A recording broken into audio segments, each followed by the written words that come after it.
कल्पनाओं की कहानियाँ जिंदगी के पन्नों पर, क्योंकि मैं कहानी हूँ। खूनी दरिंदा, a suspense thriller and murder mystery story, भाग 18। मैं जब बलवंत बंगले पर लौटा तो सुबह के 8 बज रहे थे। प्रिया, नाश्ते की व्यवस्था करो, मैं इसी समय पालघर जाना चाहता हूँ। मेजर बलवंत ने सोनिया से कहा और टेलीफोन डायरेक्टरी उठाकर श्रीकांत वर्मा के पिता पद्मकांत वर्मा की दवाइयों की फैक्ट्री और उनके घर का टेलीफोन नंबर और पता तलाश करने लगा। सोनिया, डोरा और मालती ब्रेकफास्ट तैयार करने किचन में चली गई। सुधीर और सुनील अखबार पढ़ने लगे। सहसा एक समाचार पढ़कर सुधीर बुरी तरह से चौंक पड़ा।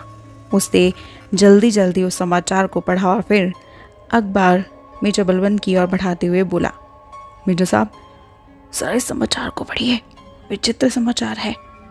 क्या? बलवंत ने टेलीफोन डायरेक्टरी के पन्ने उलटते हुए फिर बोला, तुम ही पढ़कर सुना दो।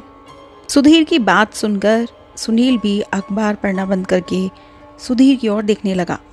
सुधीर ने अखबार अपने घुटनों पर बिछा लिया और पढ़ने लगा। दिल्ली, 2 अक्टूबर। कई सप्ताह से महानगर दिल्ली में एक बार फिर अपराधों की संख्या बहुत तेजी से बढ़ने लगी है। लगता है जैसे दिल्ली में कोई न्याय व्यवस्था और कानून नाम की कोई चीज़ ही नहीं रह गई है। शायद ही कोई ऐसा दिन बीतता हो जिस दिन 4-6 हत्याएं और 4-6 अपहरण ना हो। लूट मार, उठाईगिरी और चाकूबाजी की घटनाएं तो बहुत ही कम सी घटनाएं हो गई हैं। पिछली रात ही सनराइज होटल के महानगर के सुप्रसिद्ध और सेठ रमनलाल की इकलौती बेटी आशा और 4 नौजवानों का अपहरण पलक झपकते हो गया। ये चारों नौजवान भी नगर के बड़े व्यवसायी के पुत्र हैं। इस घटना के 2 घंटे बाद ही 4 नौजवान रात को अंतिम शो देखकर लौट रहे थे। सेठ सुगन चंद के बेटे सुमत प्रकाश का अपहरण कर लिया गया। लेकिन दिलचस्प बात यह है कि अपहरणकर्ता सुमत प्रकाश की पत्नी को छोड़ गए, यहाँ तक कि उन्होंने उसकी ओर देखा तक नहीं, न उसके गहनों को हाथ लगाया, जिसका मूल्य 8-10 लाख से कम नहीं था। अपहरणकर्ताओं की इस बात से सुमत प्रकाश के अपहरण को और अधिक संदिग्ध बना दिया है। महानगर दिल्ली के दिन प्रतिदिन अपराधों को बढ़ती हुई संख्या ने शांति प्रिय नागरिकों के मन में असुरक्षा की भावना पैदा कर दी है। लेकिन स्थानीय पुलिस अभी तक कानों में तेल डाले इत्मीनान से बैठी है। सुनकर सुनील ने कहा, मेरा विचार है सेठ सुगनचंद तो शायद वही है जिन्होंने कुछ महीने पहले ही जैनियों के तीर्थकर वर्धमान मंदिर का एक बहुत बड़ा और सुंदर मंदिर बनवाया था। सुना है उस मंदिर के निर्माण में कई करोड़ रुपए खर्च हुए थे। पूरा मंदिर दिलवाड़ा के प्राचीन ऐतिहासिक मंदिरों की तरह संगमरमर से बनाया गया है। तभी मेजर बलवंत ने कहा, वही है सेठ सुगनचंद। साइकिलें बनाने की उनकी एक बहुत बड़ी फैक्ट्री है। विशेष रूप से उस फैक्ट्री में बनी हुई बच्चों की साइकिलें तो बहुत ही प्रसिद्ध है। अफ्रीकी और पूर्वी तथा पश्चिमी एशिया के अनेक देशों में तो सेठ सुगनचंद की फैक्ट्री की बनी हुई साइकिलें बहुत ही विख्यात और लोकप्रिय हैं। मैं सेठ सुगनचंद को अच्छी तरह से जानता हूँ। मेरा ख्याल है उनके बेटे का अपहरण तगड़ी रकम की फिरौती के लिए किया गया है। बलवंत की बात सुनने के बाद सुधीर बोला, डाका डालने के बजाय अपहरण करके फिरौती लेना कहीं अधिक सुरक्षित है। न भाग दौड़, न जान का खतरा, बस थोड़ी हिम्मत की ज़रूरत होती है और घर बैठे लाखों रुपए मिल जाते हैं। इस बात को सुनते ही मेजर बलवंत ने एक हल्की सी स्माइल दी और कहा, अपराध कोई भी हो, छोटा हो या बड़ा हो, किसी भी तरह किया गया होता तो अपराध ही है। अगर इस तरह अपराधों की ओर से आंखें मूंद ली जाएंगी तो छोटा अपराध बड़े बन जाएंगे और देश में अराजकता फैल जाएगी। पुलिस को इस दिशा में सख्त कदम उठाने चाहिए। तभी सोनिया, मालती और डोरा नाश्ता लेकर ड्राइंग रूम में आ गई। अभी उन्होंने नाश्ता आरंभ भी नहीं किया था कि तभी बाहर बरामदे में भारी भारी बूटों की आवाज़ सुनाई दी और फिर थोड़ी देर के बाद दिल बहादुर इंस्पेक्टर जोनाथन के साथ ड्राइंग रूम के दरवाजे में दिखाई दिया।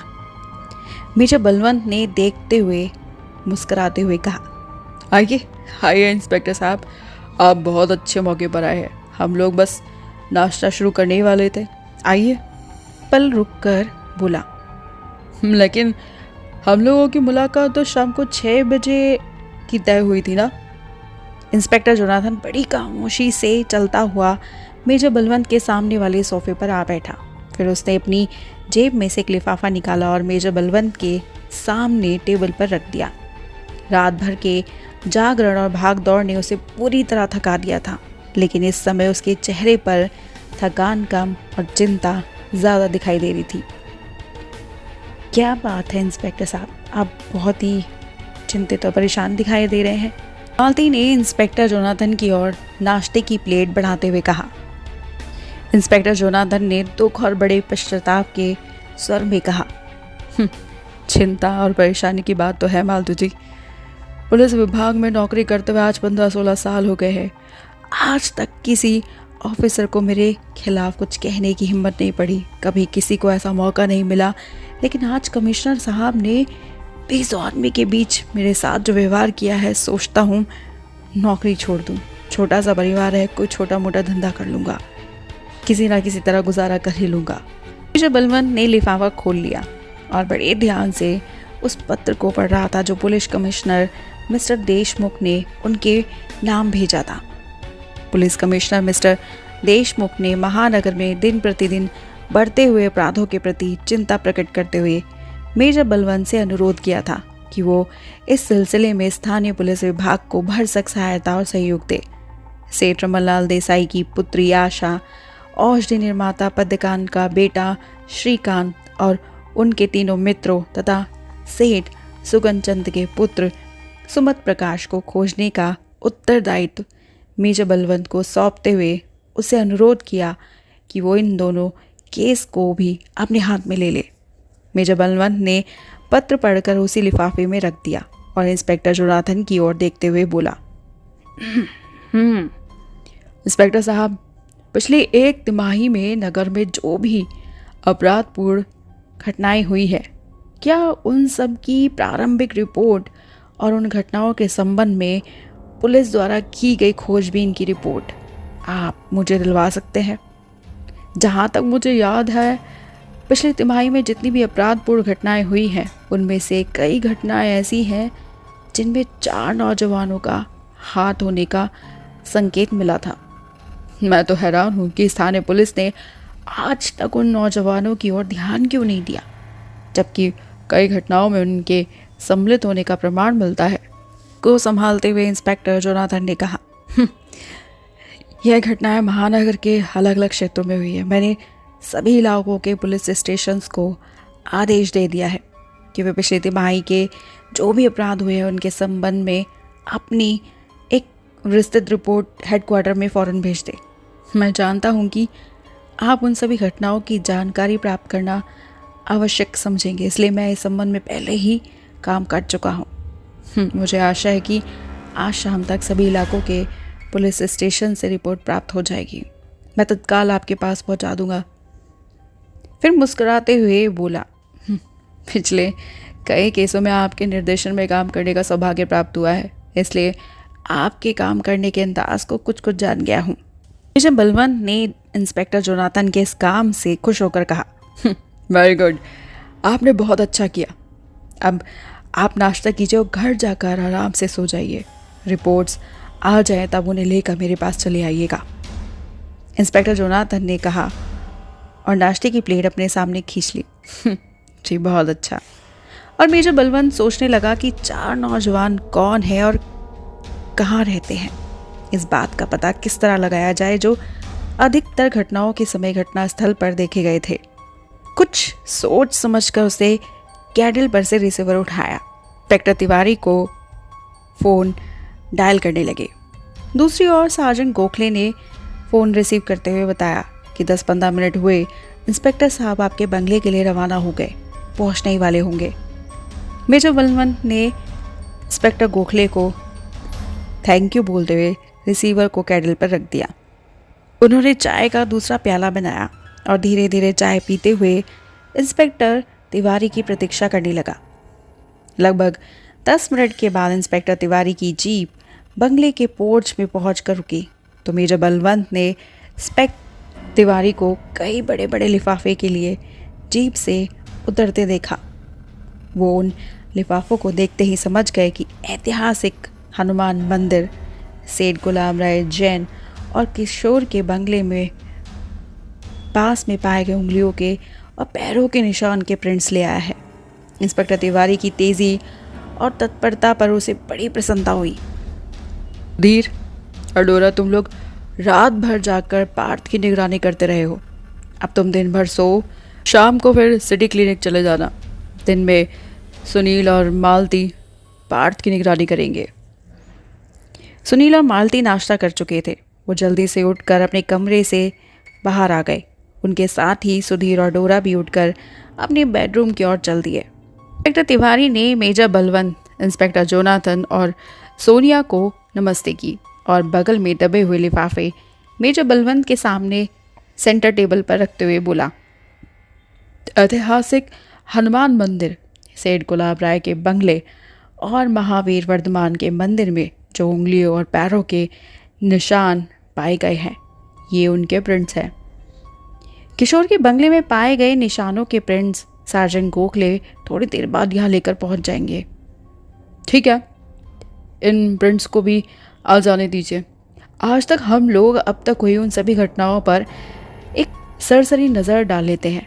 2 दिनों में ही कई ऐसी घटनाएं हुई हैं जिनमें से 2 घटनाओं में समानता दिखाई देती है, लेकिन उनका किशोर की हत्या, सेठ रमन लाल की बेटी आशा और सेठ सुगन चंद के बेटे सुमित प्रकाश के अपहरण के साथ साथ श्रीकांत और उनके तीनों साथियों की गुमशुदगी के परस्पर कोई संबंध दिखाई नहीं दे रहा। इंस्पेक्टर तिवारी ने बड़ी तेजी से उत्तर दिया, लेकिन मेजर साहब, मुझे इन केसों में एक स्पष्ट संबंध दिखाई दे रहा है।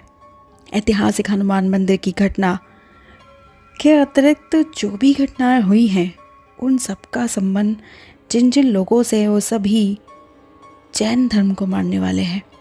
सेठ गुलाब राय जैन, किशोर के पिता, सेठ रूपचंद मारवाड़ी, श्रीकांत के पिता, पद्मकांत जैन, आशा के पिता, सेठ रमनलाल देसाई और सुमित प्रकाश के पिता, सेठ सुगन चंद, ये सभी स्थानीय जैन समाज के प्रमुख व्यक्ति हैं। मैं सुबह अखबार में इन दोनों घटनाओं से संबंधित समाचारों को पढ़ते ही चौंक गया था। मैंने सार्जेंट गोखले को ऑर्डर दिया है कि वो इन तीनों नौजवानों के संबंध में भी जानकारी प्राप्त करके मुझे तत्काल सूचना दे, जो श्रीकांत के साथ ही सनराइज होटल से गुम हुए हैं। ओह! मेजर बलवंत की आंखें खुशी से चमक उठी। वो खुश होकर खुशभरी नज़रों से इंस्पेक्टर तिवारी की ओर देखते हुए बोला, आपकी ये खोज वास्तव में बहुत ही महत्वपूर्ण खोज है। से इंस्पेक्टर जोनाथन भी बोल उठे, इस सिलसिले में एक और जानकारी भी मैं आपको दे दूं। सनराइज होटल के मालिक सेठ मणिक शाह भी मारवाड़ी जैन थे, लेकिन मैंने सुना है कि सेठ मणिक शाह की कार एक्सीडेंट में मौत हो गई थी। उसके बाद उनकी पत्नी सनराइज होटल और बाकी तमाम जायदाद, इन सबको बेचकर अपनी इकलौती बेटी शालिनी को लेकर मथुरा चली गई थी। वह उसे एक छोटा सा बंगला खरीद लिया और अपनी बेटी के साथ वहीं रह रही है। इससे स्पष्ट हो जाता है कि सेठ मणिक शाह तो जैन धर्मावलंबी थे, लेकिन उनकी पत्नी भगवान कृष्ण की उपासक थी। हो सकता है सेठ मणिक शाह की पत्नी सुमित्रा ने भी जैन परिवार में ही जन्म लिया हो। मैंने कई ऐसे जैन परिवार देखे हैं। परिवार के पुरुष तो पूर्ण रूप से जैन धर्म के तीर्थकरों की पूजा आराधना करते हैं, लेकिन स्त्रियां अन्य हिंदू स्त्रियों की तरह हिंदुओं के देवी देवताओं की पूजा आराधना करती हैं, सोनिया ने कहा। अब मेजर बलवंत ने सोनिया की बात पर कहा, लेकिन जहाँ तक मेरा अनुभव है, इस प्रकार के उदाहरण बहुत कम ही मिलेंगे। भारत की तो अनादिकाल से परंपरा ही रही है। विवाह हो जाने के बाद स्त्री का उस जाति, धर्म और समुदाय से कोई संबंध नहीं रहता। जिस जाति, धर्म या संप्रदाय में वो जन्म लेती है, उसकी जाति, धर्म और संप्रदाय विवाह के बाद वही बन जाता है जो उसके पति का होता है। आज के आधुनिक युग में हम कितने ही आधुनिक और प्रगतिशील क्यों ना बन जाए, लेकिन जाति, धर्म और समुदाय की इस विनाशकारी दलदल में हम अभी तक अपने आप को मुक्त नहीं कर पाए हैं। खैर, मैं इस जानकारी को अत्यंत महत्वपूर्ण मानता हूँ। आखिर कौन है इन चोरियों, खून और अपहरण के पीछे? क्या कोई साइकिक किलर है, या कोई खूनी दरिंदा, या कोई जाति धर्म से हुआ कोई साइको किलर? जानने के लिए जुड़ी रहिएगा इस कहानी के साथ अंत तक। खूनी दरिंदा, a murder mystery, suspense and thriller story, सिर्फ और सिर्फ स्टोरी मिनिएक्स पर।